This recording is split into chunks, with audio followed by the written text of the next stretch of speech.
कर्मं भासितं मया नौक्यतेव सदत आत्मा चैतन्यं प्रत्योहसः।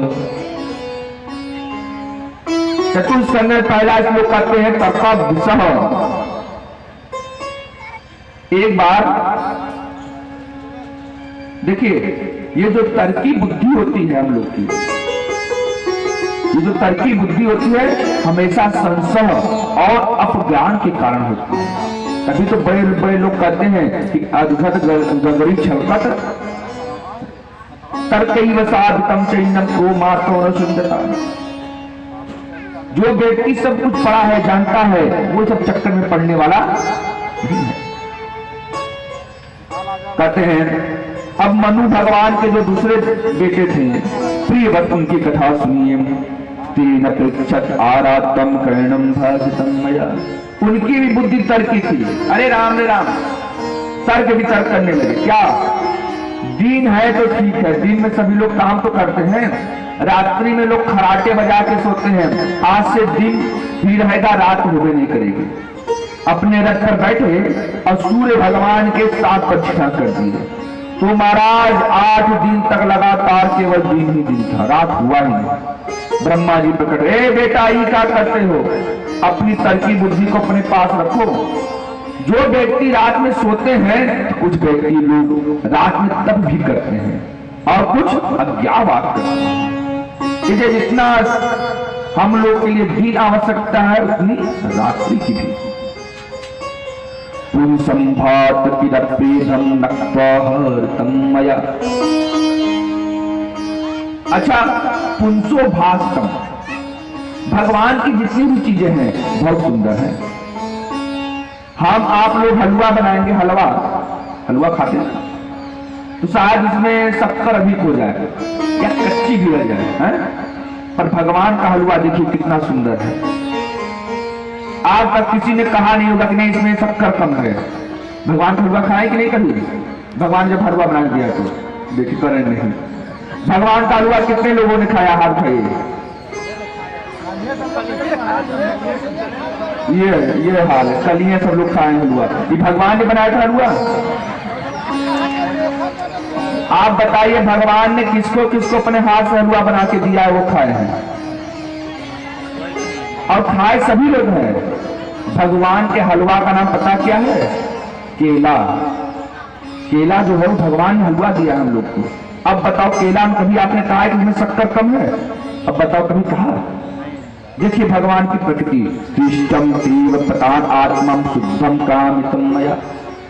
भगवान का जल पी के हमने ये कभी कहा है इसमें ओ हो मारो अवशिष्ट चीज है, ये बहुत बेकार है, कभी हमने कहा? भगवान का जो हवा है उसको हमने ग्रहण किया है, कभी कहा? नहीं नहीं नहीं, नहीं खराब है सब। तेन प्रमाद चित्तम च धृतम तेन प्रसादति। इसलिए स्वादालंब करना चाहिए। तब कहते हैं प्राहोत्तम जैनम प्रादो उचितम प्राणितम मया। उन्हीं के 9 बेटा हुए, 9 बेटाओं को ही जम्बू द्वीप का भाग दे दिया, अपने 9 बेटाओं को, और उसमें 9 खंड कर दिए। आगे चलकर के पुत्रेष्टि यज्ञ कराए।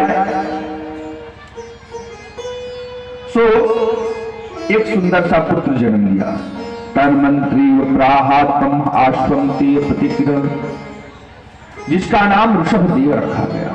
ये बड़े विद्वान थे महाराज। शक्राते पुनरात्मा सौजान प्रभागतम के 2 भाषतम मंत्र। ऋषभदेव जी महाराज अपने आश्रम में बैठे हुए थे, तभी महाराज जी थे, राजा थे, इंद्र आ गए। प्रभु बुढ़ापा आ गया जंगल में, तो कमंडा उठाया जंगल में चल गए। ऋषभदेव जी महाराज ने अपने बेटे भरत को राजा बना दिया। ध्यान से सुनिए, भरत जी महाराज राजा बन गए और भरत जी महाराज राजा हुए। और तेन आय प्रमाहोत्तम कर्णम भासितं मया लिप्यम प्रहार प्रोक्षितम कर्णम भासितं मया। इतने प्रतापी राजा हुए कि पूरी इतिहास को बदल दिए। अब भाई ये तो इतिहास हो ही गया कि आप लोगों ने एक यज्ञ करवाया था। आपके भाई आप लोग के पिताजी शायद जो आप लोग से बुढ़े हैं उनसे पूछिए कभी यज्ञ हुआ था? नहीं कहेंगे। पर इतिहास तो आपने बदल दिया कि नहीं नहीं यज्ञ हो गया। तो भरत जी ने भी इतिहास बदल दिया। क्या?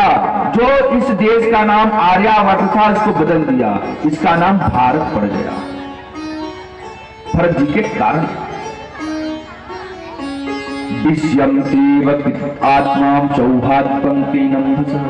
तभी नारद जी आ गए, प्रभु आपके पिताजी जंगल में चले गए तब करने के लिए, आप कब जाएंगे? भरत जी ने कहा कि हमको जंगल में क्या जाने की आवश्यकता है। कहा महाराज आपने ऐसा पुण्य किया था कि आप राजा बन के जन्म लिए हैं, फिर ऐसा पुण्य कीजिए कि राजा बने, वरना फिर क्या करेंगे? तब तो भरत जी ने कहा प्रभु ये बताइए कि भगवान को प्राप्त करने का सबसे साधारण उपाय बता दीजिए। देखिए सुनिएगा, भगवान कैसे मिल जाएंगे। नारद जी ने दो बातों को रखा, एक विषयानंद और दूसरा ब्रह्मानंद। विषयानंद और ब्रह्मानंद। विषयानंद ले लीजिए रेलवे को, रेल, और ब्रह्मानंद ले लीजिए आपके जहाज को, जो बता रहे थे जहाज से गए हैं। विषयानंद और ब्रह्मानंद में क्या अंतर है आप लोग समझिए। रेल और जहाज में क्या अंतर है? बाबतपुर से रेल जहाज पकड़ेंगे तो सीधे दिल्ली उतरेंगे, है कि नहीं? परंतु बनारस से आप ट्रेन पकड़ेंगे तो स्टेशन पर रुकती हो जाती है, यही अंतर है। तो आप चाहें तो घर का भोग करके भी भगवान को प्राप्त कर सकते हैं, और चाहे तो सब कुछ छोड़ के भी भगवान को प्राप्त कर सकते हैं। कैसे? आप घर में ही रहिए, जो मैंने आपको बताया इस प्रकार से यज्ञ पूजा अपने पैसा को बचाते हुए कीजिए। ये विषयानंद है। ये क्या है? विषयानंद। एक बार एक संत ने कहा, अरे संत न होते तो गृहस्थों को समझाता कौन? संत न होते तो गृहस्थों को समझाता कौन? तो गृहस्थों ने कहा कि अगर गृहस्थी न होते तो संत खाता कौन? अब ये बताइए, जब गृहस्थी वाले रहते नहीं करते थे, अन्न इत्यादि होता कैसे, सब लोग खाते कैसे? इसलिए विषयानंद भी जरूरी है। विषयानंद को भोगिए, खूब टीवी फ्रिज कूलर में बैठिए, खूब देखिए, खूब खाइए पीजिए, परंतु भगवान को समर्पण करके। और ब्रह्मानंद को कहना ही क्या, अपने आप में मस्त रहिए। ब्रह्मानंद तद सुखम सख्य श्राद्धु। ब्रह्मानंद में जो जीव चला गया, सबसे पहले उसके अंदर एक चीज देखेंगे आप, क्या? सरलम, वो एकदम सरल हो जाएगा। जैसे पानी सरल है ना, जहां खंडोत है मुड़ जाती है, अपने आप चल जाती है। तो जो ब्रह्मानंद में पड़ गया वो परम सरल हो जाएगा, वो कुछ बोलने वाला नहीं, एकदम मस्त रहेगा। अपने आप स्वाधीन करना पड़ेगा। ये बात को जैसे ही सुना, कते मोक्षम तेवितम सिद्ध्य कर्णम भासितम मया। अच्छा आप लोग ताला देखें, ताला जिसमें चाबी लगती है। अब ताला में चाबी लगाया, इधर ऐठा तो खुल गया, इधर ऐठा तो बंद। तो बुद्धिमान व्यक्ति है, वो ताला खोलना चाहता है कि बंद करना चाहता है, ये आपके ऊपर है। अगर दिमाग के ताला को खोलेंगे तो साक्षात नारायण मिलेंगे, अगर बंद करेंगे तो माया में गुप्ते रहिए। आपका बेटा आपको गंगा जी जलाने के बाद, मरने के बाद ही 7 डंडा मारेगा ऊपर से। ये स्थिति है, होता है। इस प्रकार से बताते हैं। एक एक बात भरत जी को समझ में आ गया। तब क्या था महाराज, भरत जी ने सब कुछ छोड़ा, अपने बेटे को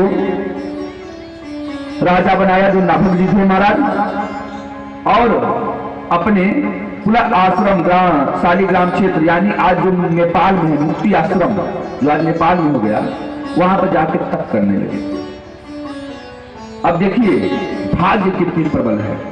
वहां पे तप करने लगे, सुबह शाम दोपहर तीनों समय भगवान का पूजन पाठ हवन किया करते थे। एक बार महाराज जी स्नान करने के लिए गए, सो स्नान कर रहे थे तो एक गर्भवती हिरणी आके जल पी रही। तभी शेर ने दहाड़ लगाया, हिरणी डर गई और नदी को डाकने का प्रयास किया, उसका प्रसव हो गया, बच्चा बाहर आ गया और हिरणी मर गई, परंतु बच्चा जिंदा था। महाराज जी ने से स्नान करके बाहर आए तो एक मृग का बच्चा देखा तो जीवो ही रक्षितम परम, जीव की रक्षा करनी चाहिए। तो उस जीव की रक्षा के लिए अपने आश्रम में उसको लेकर के चले आए। अब देखिए आश्रम में लेकर के आए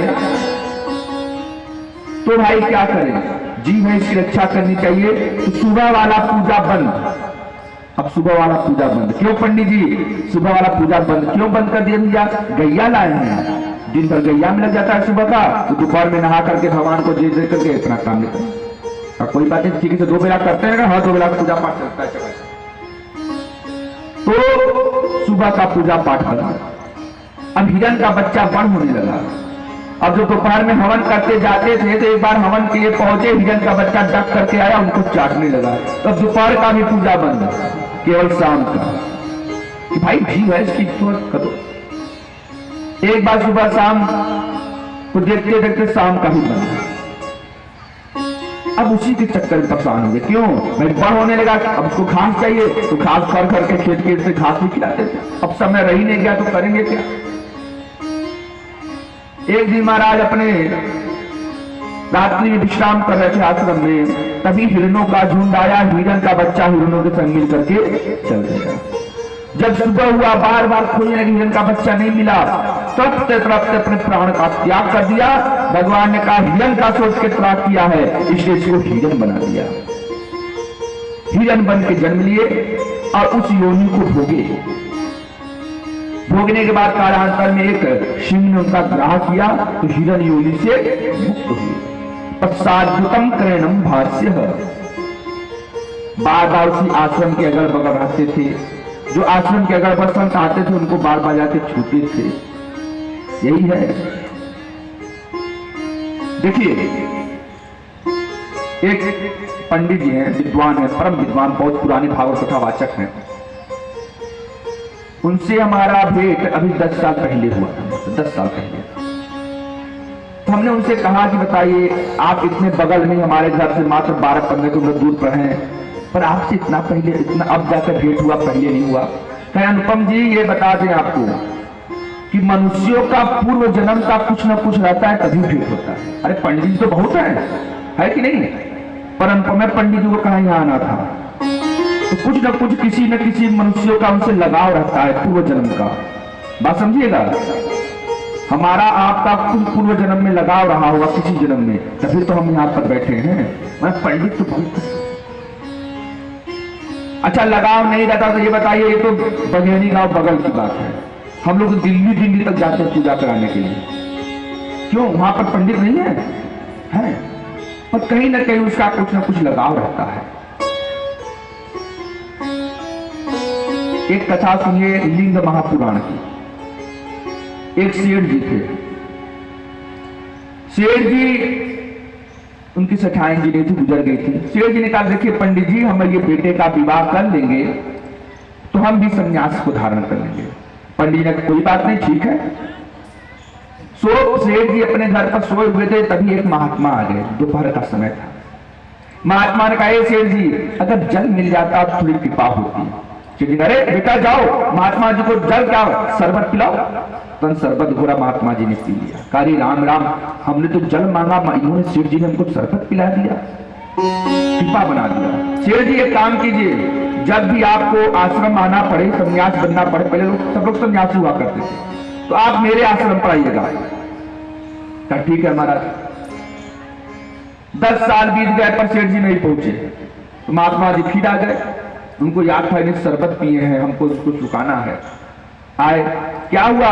था बेटे का अभी अभी हाल में विवाह हुआ है, गृहस्थी को समझ नहीं पा रहा है, इसलिए इसका भी बेटा हो जाएगा तो हम पक्का आ जाएंगे। कोई बात नहीं, ठीक है। 10 साल बाद फिर आए, उनका भी बेटा हो गया। तब चलिए महाराज, अरे अभी एक कन्या हुई है, उसका भी विवाह कर लेते, मेरी पोती का विवाह कर लेते तो पक्का चलेंगे महाराज, अगली बार आइए आप चलेंगे, ठीक है। 12 साल बाद आए तो सेठ जी गायब, मर गए। बेटों से पूछा कहाँ है सेठ जी? का सरकार गए।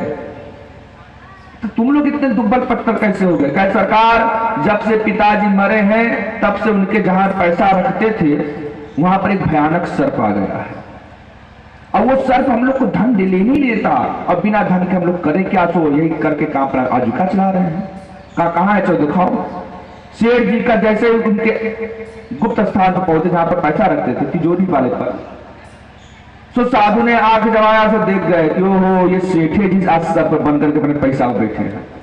कब मत घबराओ, खोलो, और जैसे ही वो सर पर मेरे पास आएगा वो मुझको काटेगा नहीं, खड़ा हो जाएगा, और जैसे ही अपना फन मेरे पैर के आगे रखेगा तभी उसको तुम डंडा से मार के मुआ देना। ठीक सरकार। जैसे ही उसको खोला, सर्प ने साधु को देखा, पहचान गया ये तो वही है जो मेरी बनाने वाले हैं। भागा भागा आया, प्रणाम किया, और जैसे ही पैर को छूने वाला था डंडा लगा गोविंदा। महात्मा जी ने कहा क्यों प्रभु, हम कब से कह रहे थे चलिए चलिए चलिए, क्यों? तो भोग्यम ते विसंत आत्मा कंडम भाषतम मया। सर्प का एक नाम भोगी भी है। भोगी, जब सर्प आपस में उछला जाते हैं भोग इत्यादि में, वो भी करते हैं। इसी प्रकार से जीव होते हैं, अपने धन में, अपने पुत्र इत्यादि गृहस्थी में इतने भोग में हो जाते हैं, उसी में पागल बन जाते हैं। इसलिए महाराज प्राभुत्तम तेनम भास, भोग करो चाहे विलास करो, पर भगवान का सुमिरन करते रहो। कहते हैं उसके बाद जैसे ही भरत जी महाराज मृग योनि से हटे तो भाई पूर्व जन्म का तात्पर्य था तो ब्राह्मण के घर में पैदा हुए, वो भी सभ्यम तेन क्रोहात्मम, अंगिरा गोत्री ब्राह्मण के घर में जन्म लिया। अंगिरा गोत्री मतलब ऐसे ये ब्राह्मण है जो प्रतिदिन हवन किया करते थे। 4 भाई थे, तीनों के तीनों भाई विद्वान, पर ये जी जो थे भरत जी महाराज, ये अभी तक गायत्री मंत्र नहीं सुना पाए। पिताजी ने इनका नाम जड़ भरत रख दिया, इसको कुछ नहीं आता। और ये चाहते भी यही थे कि मुझको ये सब सृष्टि में पढ़ना नहीं है, मैं पागल बन के जिंदा रहूंगा और इस प्रपंच में नहीं जाऊंगा। पिताजी मर गए, भौजाई ने कहा मैं इनको खिलाने वाली नहीं हूं, तो खटिया करके लग गया खेत में। एक बार सभी